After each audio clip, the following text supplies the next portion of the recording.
All righty, folks, let's talk about Saturday, April 8th, because there was a lot going on in the financial news. Let's jump into one of the first things I found on Twitter. Folks, remember, I warned you about syndications. I warned limited partners about syndications done the last couple of years. I hope you listened. I hope you listened. We have our first foreclosure, our first auction of an asset, at least that I have found. There was a collection of 4 apartment buildings bought in Houston, Texas. Yes, folks, the market of Texas. Hot, hot, hot, right? Well, listen to this. It looks like there was 4 apartments bought for $229 million. $229 million. The GP or general partners raised $70 million. Again, remember, folks, this is last year. Last year, 12 months ago. This asset now has been foreclosed and sent to auction, and it was sold for 84 cents on the dollar. What does that mean? Well, again, let's use some round numbers for easier math. So the purchase price is $230 million. They raised $70 million. Let's say they put $60 million down. They kept $10 million for reserves. I don't know what the ratio was, but let's assume that. So they got a loan for $170 million in this example. Well, the team ran it into the ground. Not enough reserves, interest rates, tax, whatever it is. Horrible, horrible operators. To lose that amount of money in a year is bad. So again, they got a loan for $170 million in this example. It was sold for 84 cents on the dollar. What does that mean? That means the person that bought it got what, $34,000 off the debt. So what would that be? 136. So they bought this building for 136 million, where the previous idiot team operator bought it for 230. Yes, almost $100 million delta. Folks, I keep telling you, some of you are in RLPs in syndications and you lost your money. Folks, $70 million was lost. That 70 million was equity that got wiped out when the auction sold because the 84% did not cover the first or the debt. It was, again, owned less than a year. I was warning you about syndications. So I hope you listened. In addition, syndicators now are making mandatory capital calls.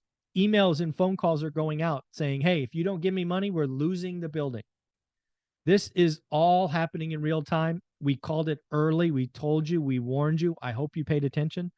But again, this is also where people will get deals. For example, would you rather buy that Houston building for 230 or for 136? I think the answer is easy. So again, it's coming. And there's nothing, LP, there's nothing you could do about it. At this point, your money is gone. It's official. On Saturday, California Dreamfall is over. All allocated. $300 million gone. $1.5 trillion in transactions gone in 12 calendar days. Again, I originally thought California Dream for All couldn't allocate until people took classes. Hence my call that this would end at the end of April, maybe middle of May. Turns out, who needs to follow the rules? Let's just allocate and move on. Again, I heard from many agents that people were actively writing offers, overpaying. This is going to be interesting. I think the big question now, does more money get added?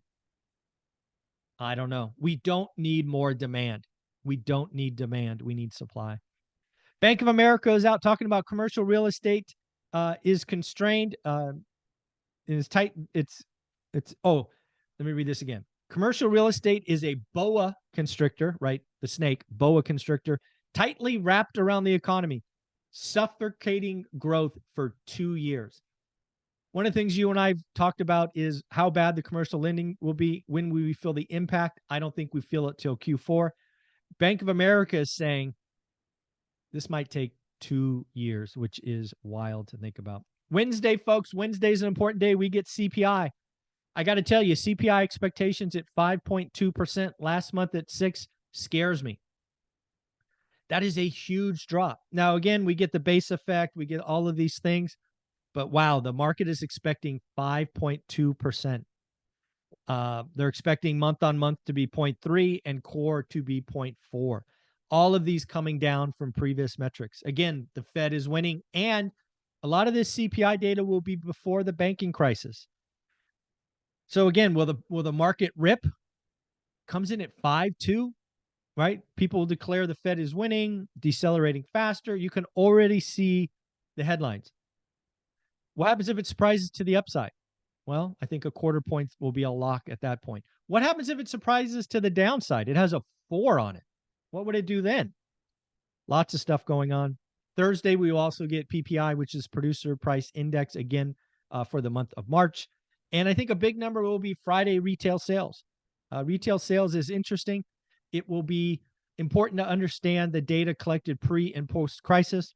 I do not know that the data will have the full impact yet. But again, this week is full of important data for the Fed that meets again on May 2nd and May 3rd. I will stand by my call of 25 basis points, and we can go from there. So again, lots of going on. Don't know if you saw this, but Samsung snuck in a announcement on Friday. It was obviously Good Friday in the US where the stock market was closed. Samsung made a meaningful cut to production as their inventory of their chips grows. So again, I snuck that in when nobody was paying attention. I wonder what other chip manufacturers will reduce production going forward. So again, lots of very cool stuff. I hope you have a great day. That was Saturday, April 9th. We will do our live here in a few minutes. Bye.